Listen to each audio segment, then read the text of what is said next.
動畫通常都會配上音效同音樂，令故事更加精彩。喺呢段補充影片入面，你會為故事加入循環音效效果。首先，撳一下場景，同編寫角色一樣，你可以將程式碼加入場景。撳一下音效分頁，呢個新手專案已經包含好多嘅音效，揀選音效，然後撳一下播放掣嚟聽下。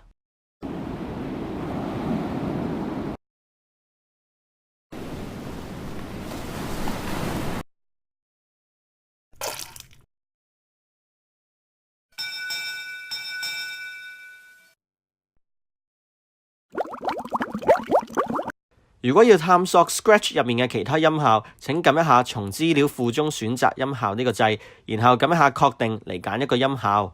揾完音效之後，由於你要利用音效編寫程式嚟播放內容，所以要記住音效嘅名稱。下一步，編寫程式嚟播放音效，撳一下程式分頁，然後撳一下音效選單，拖出播放音效直到播放完畢呢個方塊。撳一下 Drop Down Menu， 然後揀返你已經揀咗嘅音效名稱。撳一下呢個方塊就可以執行操作。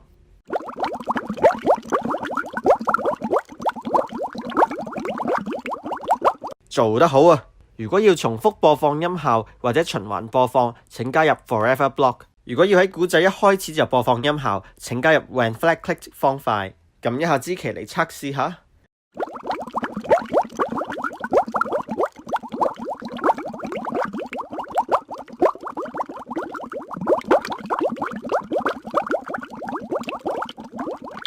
太好啦！